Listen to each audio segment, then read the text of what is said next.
మనం చేసేటటువంటి పండగలు కూడా ఒక క్రమంలో వెడతాయి, దానికి ఒక అందం ఉంటుంది.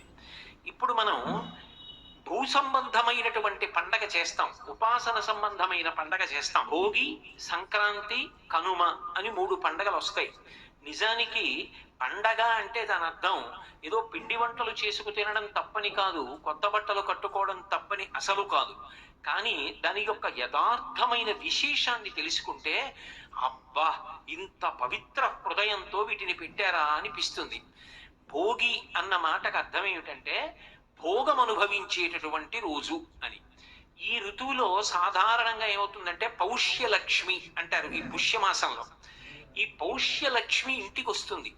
పూర్వం ఇన్ని రకాలైనటువంటి ఉద్యోగాలు అవి లేవు, ఎక్కువ మంది వ్యవసాయం మీద ఆధారపడేవారు. ఆరుగాలం కష్టపడినటువంటి వ్యవసాయదారుడు పంట కోసి ఇంటికి తెచ్చుకున్న తర్వాత ఎంత సంతోషాన్ని పొందుతాడో. ఆ గాదెల నిండా ధాన్యాన్ని చూసుకుని పరమ సంతోషపడితే ఆ ధాన్యం సమస్త ప్రాణికోటి తిని కడుపు నిండితే చక్కగా వృద్ధిలోకి వచ్చి అందరూ శాంతియుతంగా ఉంటారు. ఆకలి కేకలు ఉన్న చోట మీరు ఏ ధర్మ ప్రవచనం చెప్పినా ఎవడు వినడు. ఆకలి కేకలు ఉన్న చోట శాంతి పాటించమంటే సాధ్యం కాదు. శాంతికి మొదటి కారణం ఏది అంటే అందరి కడుపు నిండాలి. అందరి కడుపు నింపగలిగినది ఎవరు అంటే అన్నపూర్ణ. ఆ అమ్మవారు కడుపు నింపాలి. భూమి కొలత మారదు, కానీ ఎన్ని కోట్ల మంది పెరుగుతున్నా ఇంతమందికి అన్నం ఎవరు పెట్టాలి అంటే ఆ తల్లి పెట్టాలి. ఆ తల్లి అనుగ్రహం కలిగిన నాడు అందరూ కడుపు నిండుగా సంతోషంగా ఉంటారు. పౌష్యలక్ష్మిగా తల్లి రైతు ఇంటికి వస్తుంది. రైతు సంతోషంగా ఉంటాడు. అమ్మయ్యా, ఈ ఏడాది పంటలు బాగా పండాయి, మనందరం సంతోషంగా కడుపు నిండా అన్నం తింటాం అని ప్రజలందరూ సంతోషంగా ఉంటారు. గడ్డి కావలసినంత లభిస్తుందని చెప్పి పశువులన్నీ సంతోషంగా ఉంటాయి. అందరూ భోగమనుభవించేటటువంటి తరుణము కాబట్టి భోగి. బాహ్యంలో ఇంత కష్టపడిన రైతు విశ్రాంతి తీసుకునేటటువంటి సమయం. అమ్మయ్య, పంట ఇంటికి వచ్చిందని పరమ సంతోషంతో విశ్రాంతి తీసుకొని మానసికమైన ఆనందాన్ని పొందడానికి వెడతాడు. అందుకే భోగి నాడు చేసేటటువంటి సంతోషానికి ఆనంద గోవిందము అని పిలిచింది శాస్త్రం. ఆనంద గోవిందము అన్న మాటకు అర్థం ఏమిటంటే బలిచక్రవర్తిని ఆ రోజునే భూమిలోకి తొక్కేశాడు మహానుభావుడైనటువంటి శ్రీ మహావిష్ణువు అని. ఎందుకంత భక్తుడైనటువంటి ఆ బలిచక్రవర్తిని భూమిలోకి తొక్కేయడం అంటే అహంకారముతో ఉన్నాడు కాబట్టి తొక్కేశాడు, కానీ పాడు చెయ్యలేదు. పాడు చేయకుండా భవిష్యత్తులో నీకు మళ్ళీ ఇంద్ర పదవిని ఇస్తాను అని చెప్పి ప్రమాణం చేశాడు. ఆ విషయాన్ని జ్ఞాపకం తెచ్చుకుంటారు. అంతటా ఉన్నవాడు పరమాత్మయే అని జ్ఞాపకం తెచ్చుకుని అందరూ కలిసి పరమ సంతోషంతో చక్కగా వైదికమైనటువంటి ఆటలన్నీ ఆడుకుంటారు. రైతు సంతోషాన్ని పొందుతాడు, లోకమంతా సంతోషాన్ని పొందుతుంది. అందుకని భోగి. అదొక్కటే కాదు, దక్షిణాయనం అంతా ఉపాసన కాలం. మీరు చూడండి, ఎప్పుడైనా సరే పండగకి తిథి ఉంటుంది. భీష్మేకాదశి అన్నాను అనుకోండి, మాఘమాసంలో ఏకాదశి. కృష్ణాష్టమి అన్నాను అనుకోండి, శ్రావణ బహుళ అష్టమి.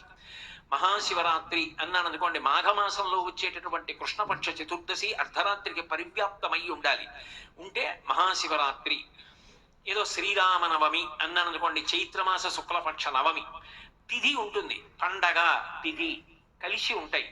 భోగి ఎప్పుడు, ఏ తిథి నాడు ఉండదు. ఎందుకు భోగికి తిథి ఉండదు అంటే దక్షిణాయనం ఏ తిథి నాడు పూర్తయిపోతుందో అది భోగి. దానికి ఒక్కదానికే మినహాయింపు పంచాంగంలో. అది తిథితో చెప్పరు. ఎందుకు చెప్పరు అంటే దాంట్లో ఒక రహస్యం ఉంది. భోగి పండగ నాడు ఏం చేయాలి? భోగం అనుభవించాలి. పొంగల్ పొంగల్ అంటూ ఉంటారు. మధుర పదార్థాలు వండుకు తింటారు. మధుర పదార్థం వండుకు తినడానికి ముందు ఏం చేయాలి? చేదు పదార్థం తినాలి. అందుకే ఉగాది నాడు ఏం చేయిస్తారు? చేదు పదార్థం తినిపిస్తారు.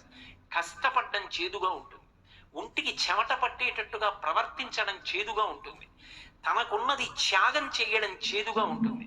ఎవరికైనా ఏదైనా కాస్త సౌకర్యం చెయ్యాలంటే చేదుగా ఉంటుంది. తాను స్వార్థం అనుభవించాలంటే తీయగా ఉంటుంది. కష్టపడడం చేదుగా ఉంటుంది. చేదు ప్రయత్నపూర్వకంగా తిను. అంటే కష్టపడడాన్ని జీవితంలో అలవాటు చేసుకో. కష్టపడి బ్రతకడం అలవాటు చేసుకో. నువ్వు ఆరుగాలను కష్టపడ్డ తర్వాత పంట ఇంటికి వచ్చిన తర్వాత పొంగల్ పాయసం తిను. అక్కడ మొదలుపెట్టిన చేదు ఇక్కడ మధుర పదార్థంతో పూర్తవ్వాలి. కష్టపడకుండా మధుర పదార్థం తినే అర్హత నీకు లేదు. అందుకని ఉగాది నాడు చేదు తిను, పొంగల్ నాడు భోగి పండగ నాడు మధుర పదార్థం తిను. దక్షిణాయనం చిట్ట చివరి రోజు భోగి పండగ. దక్షిణాయనం అంతా ఏమిటి? ఉపాసన కాలం. దక్షిణాయనం వచ్చిందనుకోండి, ప్రకృతి ప్రతిబంధకాన్ని ఇస్తుంది. దానికి మాసం కాని, దానికి రోజు కాని, దానికి తిథి కాని ఉండవు. దక్షిణాయనం ఏ రోజున పూర్తయిపోతుందో అది భోగి పండగ. ఎందుకు అలా చెప్తారు అంటే, దక్షిణాయనం అంతా ఉపాసన చెయ్యాలి. భగవంతుని యొక్క అనుగ్రహము కలిగి ఆయన యొక్క దర్శనం అవుతుంది. ఆ భోగి జీవితంలో ఒక్కరోజైనా పొందగలిగిన వాడు ఎవరుంటాడో వాడు భోగం అనుభవించిన వాడు. అందుకని భోగి పండగ అన్నది వచ్చింది. ఉపాసన రీత్యా. ఉపాసన అంటే మీరు ఒకటి గుర్తుపెట్టుకోవాలి. ఉపాసన అంటే ఏమిటంటే, ఉప అంటే దగ్గరగా, ఆసన అంటే కూర్చుండుట. దగ్గరగా కూర్చుండుట అన్న మాటకు అర్థం ఏదో భగవంతుడు మూర్తి పెట్టుకుని దగ్గరగా కూర్చోమ్మని కాదు. మనసు లోపల దగ్గరగా ఉండుట, అది ఉపాసన. అలా ఉపాసన చెయ్యగా చెయ్యగా చెయ్యగా పరమాత్మ సంతోషిస్తాడు. సంతోషించి ఆయన అనుగ్రహము ఏ రోజున పొందుతావో అది భోగి. అందుకే భోగికి ఏం చేస్తారో తెలుసా? భోగికి ముందున్నటువంటి నెల రోజులు కూడా కన్యపిల్లలందరితోటి కూడా గొబ్బెమ్మల్ని చేయిస్తారు. గొబ్బెమ్మ అన్న మాటకు అర్థం ఏమిటంటే లక్ష్మి యొక్క ఉపాసన అని అర్థం. వాళ్ళు చిన్నపిల్లలు కాబట్టి వాళ్ళు పెద్ద పెద్ద శాస్త్రాలతో చేయడం సాధ్యం కాదు కాబట్టి ఆవు పేడతోటి ముద్దలు చేయిస్తారు. ఎందుకు ఆవు పేడతో చేయించడం అంటే, మహాభారతం అనుశాసనిక పర్వంలో ఈ విషయం గురించి మాట్లాడతారు. లక్ష్మీ స్థానం గురించి. లక్ష్మి గోవుల దగ్గరికి వెళ్ళి అడిగింది, మిమ్మల్ని అందరూ పూజిస్తారు, నాకు మీలో స్థానం ఇవ్వండి అని అడిగింది. గోవులన్నాయి, నువ్వు చించిల లక్ష్మివి, వెళ్ళిపోతూ ఉంటావు, మా దగ్గర వద్దన్నాయి.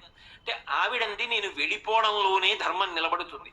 అధర్మం ఉన్నవాడి దగ్గర ఉండకూడదు, వెళ్ళిపోవాలి. ధర్మం ఉన్నవాడి దగ్గరికి వెళుతూ ఉండాలి. అప్పుడే లోకంలో ప్రయోజనం సిద్ధిస్తుంది. నన్ను వెళ్ళొద్దంటే ఎలా అంది. అంటే అవన్నాయి, అయితే మా మల విసర్జన స్థానమునందు నువ్వు ఉండు, మేము విడిచిపెట్టిన మలమునందు నువ్వు ఉండన్నాయి. అందుకే ఇప్పటికీ చూడండి, 84 లక్షల జీవరాశులలో ఏ జీవి విడిచిపెట్టిన మలమూత్రములైనా దుర్గంధ భూయిష్టములు.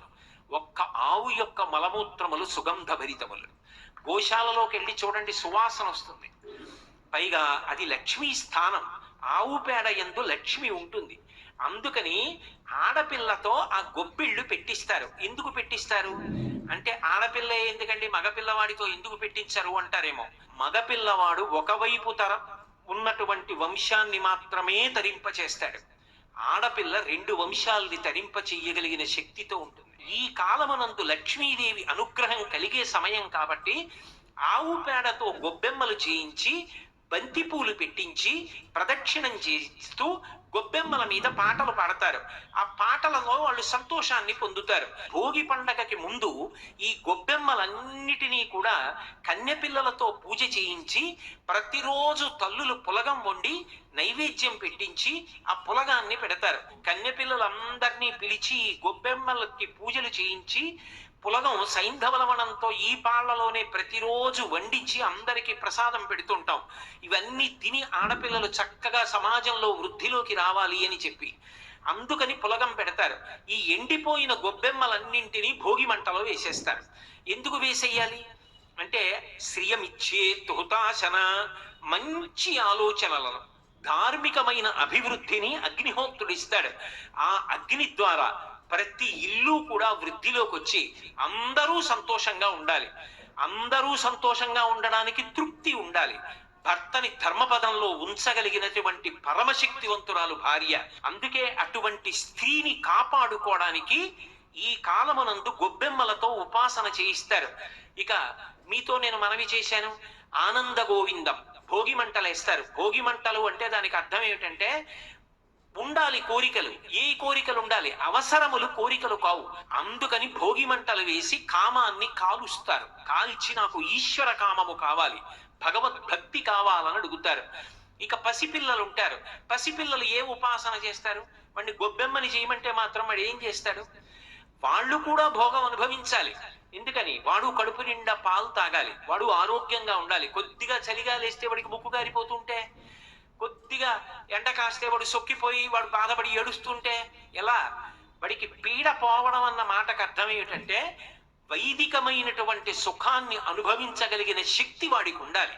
వెయ్యవలసిన ఆకలి వెయ్యాలి, తిన్నది తాగినది జీర్ణము కావాలి.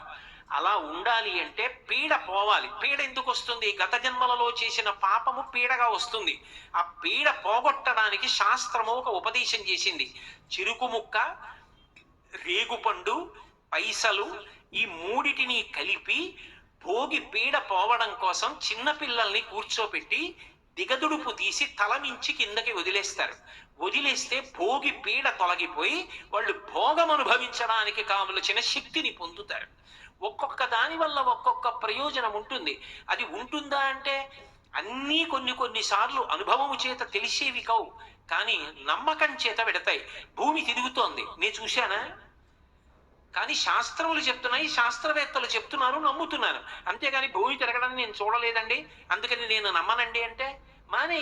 నువ్వు నమ్మలేదు కాబట్టి భూమి తిరగడం మానేస్తుందా? నువ్వు నమ్మితే భూమి తిరుగుతుందా? నీ నమ్మకం అనేటటువంటి దానితో సంబంధం కాదు. కొన్ని శాస్త్రాన్ని ప్రమాణం చేసుకొని నమ్మడం కర్తవ్యం. తస్మాత్ శాస్త్రం ప్రమాణంతే కార్యాకార్యం వ్యవస్థితౌ.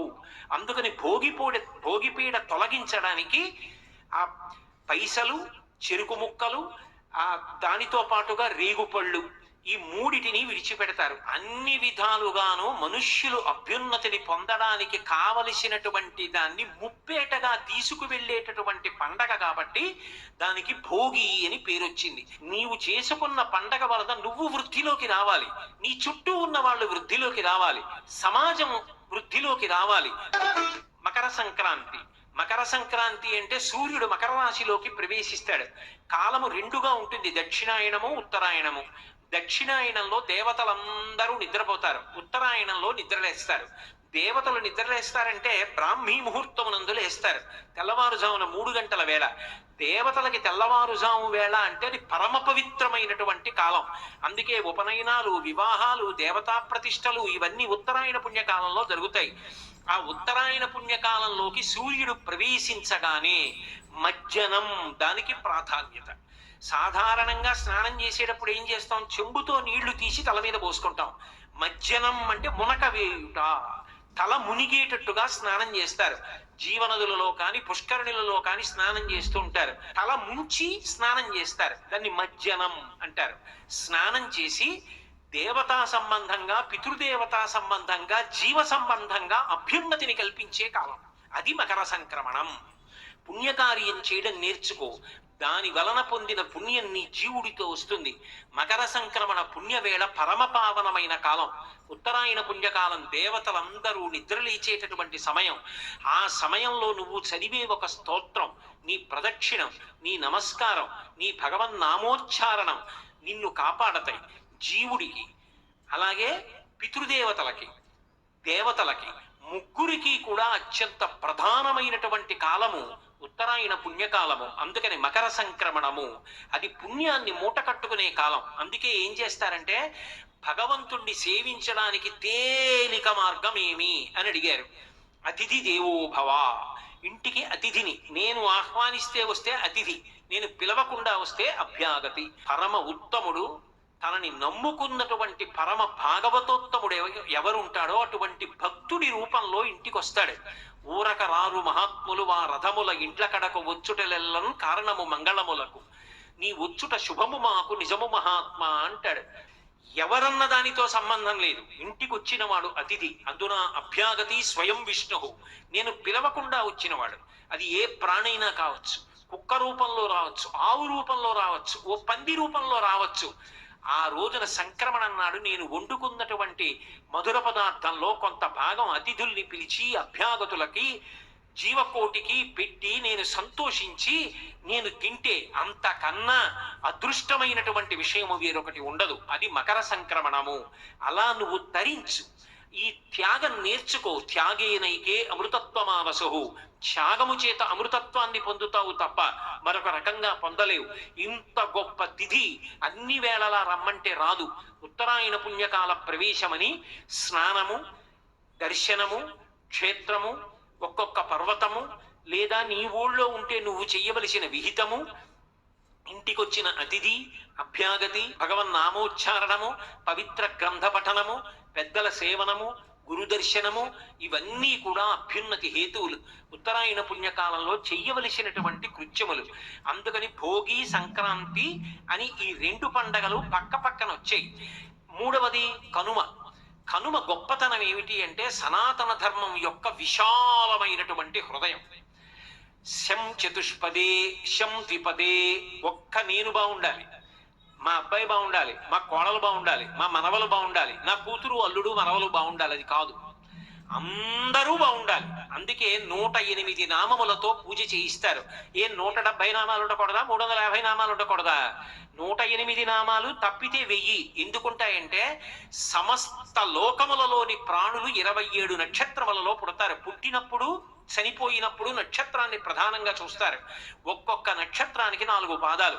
27 నక్షత్రములకు ఒక్కొక్క దానికి 4 చొప్పున 108 పాదములు. 108 నక్షత్ర పాదముల యందు ఎన్ని జీవులు పుట్టాయో, ఎంత మంది పుట్టారో అందరూ సంతోషంగా ఉండాలి. నేను ఒక్కడను కాదు, అందరూ సంతోషంగా ఉండాలి. శంకరాచార్యుల వారు నేర్పినటువంటి బాట.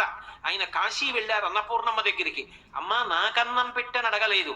శంకరాచార్యులు వారు అన్నారు, మాతాచ పార్వతీదేవి పితాదేవో మహేశ్వర బాంధవా శివభక్తాశ్చ స్వదేశో భవనత్రయం అన్నారు. అమ్మా మా అమ్మ నువ్వే, మా నాన్నగారు శంకరుడు, 3 లోకాల్లో ఉన్నవాళ్ళు నా బంధువులు, అన్నం పెట్టమ్మా అన్నారు. ఇప్పుడు ఎవరికి పెట్టాలి? ఆవిడ 3 లోకాలకి అన్నం పెట్టాలి తప్ప శంకరాచార్యులు వారు ఆయన ఒక్కరు అన్నం పెట్టమని అడగల, అందరికీ పెట్టమని అడిగారు. 108 నామములతో పూజ చేస్తున్నామంటే దాని అర్థం ఏమిటంటే 27 × 4 108 నక్షత్ర పాదములలో పుట్టిన సమస్త ప్రాణులు సంతోషముగా ఉండుగాక. శం ద్విపదే, శం చతుష్పదే, 2 కాళ్ళున్న మనుష్యులు సంతోషంగా ఉండాలి, పక్షులు కూడా సంతోషంగా ఉండాలి. అందుకే పక్షి పూజ, పశు పూజ, వాటికి సంవత్సరం అంతా గడ్డి పెడతాం. మనం పెట్టకపోయినా అవి పొలం దున్ని అవే వెళ్ళి ఎక్కడో గడ్డి మేసి వచ్చి పొలం దున్నుతున్నాయి, పాలు ఇస్తున్నాయి, పెరుగిస్తున్నాయి, నెయ్యి ఇస్తున్నాయి, మన కుటుంబంలో సభ్యుడై తిరుగుతున్నాయి. అటువంటి ఆవు పట్ల, ఎద్దు పట్ల, పక్షి పట్ల కృతజ్ఞత చూపిస్తారు. చూపించి వాటికి అలంకారం చేస్తారు. ఇవాళ చప్పటి గడ్డి కాదు, నేను ఏ పాయసాన్నం తిన్నానో పొంగల్ అనేది నీకు పెడతాను, నువ్వు కూడా అదే తినాలని పాయసాన్నం వండుతారు. నువ్వు నా ఇంట్లో సభ్యురాలివి, నా నాగలి మోసావు, నా పొలం దున్నేవు, ఇంత పంటకి కారణం నువ్వు, ధాన్యం బస్తాలు బండిలో వేసి తీసుకొచ్చావు, ఇవాళ ఆవు పాలిచ్చింది, దూడలు పెట్టింది, అవి పెరిగి పెద్దవవుతుంటే ఆనందిస్తున్నాను, నాతో పాటు నువ్వు కూడా భోగం అనుభవించు అని పెడతారు. పక్షికి ఎందుకు పెట్టాలి అంటే పక్షి తన మూలాన్ని మరిచిపోదు. ఒక పక్షి ఉందనుకోండి, పక్షి ఎక్కడ పుడుతుంది? పక్షి నేల మీద పుట్టిందనుకోండి, కుక్క తినేస్తుంది, గద్ద తినేస్తుంది, కాకి తినేస్తుంది. పక్షి గుడ్డు, తల్లి పక్షి గూడు కట్టి గిజిగాడు అంటాడు మహానుభావుడు గుర్రం జాషువా గారు. ఆ పక్షి గూడు కట్టి ఆ గూట్లో గుడ్డు పెడుతుంది, గుడ్డు పెట్టి పొదుగుతుంది, పొదిగిన తర్వాత పిల్ల అవుతుంది, కిలకిల కిలకిల అరుస్తుంది, ఎక్కడి నుంచో అమ్మ తీసుకొచ్చి అన్నం నోట్లో పెడుతుంది. 2 రెక్కలు వచ్చిన తర్వాత అప్పుడు ఎగిరి వెళ్ళిపోయి తన సంపాదన తాను సంపాదించుకుంటుంది. తను పుట్టడానికి, తాను పెరగడానికి, తాను ఉండడానికి, పెద్దదైన తర్వాత తాను గూడు కట్టుకోవడానికి, ఇల్లు కట్టుకోవడానికి స్థానమైనది చెట్టు. ఆ చెట్టు లేని నాడు తన బతుకు లేదు. అందుకే పండు తింటే గుజ్జు జీర్ణం చేసుకుంటుంది కానీ గింజని జీర్ణం చేయదు. మళ్ళీ చెట్లు రావాలి, చెట్లు రాని నాడు నాకు కృతజ్ఞత ఎక్కడుంది? చెట్టు రావలసిన గింజని జీర్ణం చేసుకోనని గింజలని భూమి మీద వదిలేస్తుంది, మలంలో రెట్ట వేసినప్పుడు గింజలు వదిలేస్తుంది. మళ్ళీ ఆషాఢం, శ్రావణం, భాద్రపదం వచ్చేటప్పటికి వర్షాలు పడతాయి. వర్షం పడ్డప్పుడు జామ గింజ జామ మొక్క అవుతుంది, సీతాఫలం గింజ సీతాఫలం అవుతుంది, మామిడి టెంక మామిడి మొక్క అవుతుంది. గింజలలోంచి మొక్కలు వచ్చి మొక్కలు చెట్లు అవుతాయి. తాను ఎక్కడ పుట్టిందో, ఎక్కడ పెరిగిందో, ఎక్కడ వృద్ధిలోకి వచ్చిందో పక్షి మరిచిపోకుండా అవి పెరగడానికి గింజలని రెట్టలో వేస్తోంది తప్ప జీర్ణం చేసుకోవట్లేదు. ఒక పక్షి ఇన్ని చెట్లు పెరగడానికి కారణమైంది. ఆ చెట్ల వలన నేను ఇవాళ పర్యావరణం సమతౌల్యంతో ఇంత సంతోషంగా ఉంటున్నా. ఒక పక్షి నాకు పాఠం నేర్పింది. ఏ అమ్మా నాన్న వల్ల ఇవాళ నేను పుట్టి వృద్ధిలోకి వచ్చానో ఆ తల్లిని తండ్రిని మరిచిపోవద్దు. నేను పుట్టిన చెట్టుని నేను మరిచిపోకుండా చెట్టు పెరగడానికి కారణమయ్యాను. నువ్వు కూడా నీ తల్లిని తండ్రిని మరిచిపోకుండా వాళ్ళని నీతో ఉంచుకొని వాళ్ళు పెట్టిన అన్నం తిని నువ్వు వాళ్ళతో కలిసి ఉండి నీ ఒళ్ళో వాళ్ళు ప్రాణం వదిలితే అంత్యేష్టి చెయ్యాలి తప్ప వాళ్ళని ఎక్కడో పెట్టి నీకు వాళ్ళు భారం అనుకోవడం మర్యాద కాదు అని పాఠం నేర్పుతోంది పక్షి. అందుకే పంట రాగానే దాన్ని గుత్తి కట్టి తీసుకొచ్చి దేవాలయాల్లో కడతారు. కట్టినప్పుడు ఆ పక్షులన్నీ వచ్చి ఆ గింజలు తింటాయి. పక్షుల పట్ల పశువుల పట్ల కూడా కృతజ్ఞత ప్రకటించగలిగిన విశాల హృదయమున్న జాతి భారత జాతి. సనాతన ధర్మం అంత గొప్పది. ఆ విశాల హృదయమునకు సాక్షి కనుమ పండుగ. ఆ కనుమ పండుగ నాడు అందుకని అంత గొప్పగా అలంకారం చేస్తారు. చేసి ఇంత గొప్పగా ఆ విశేషాలన్నిటినీ కూడా సమన్వయం చేస్తారు.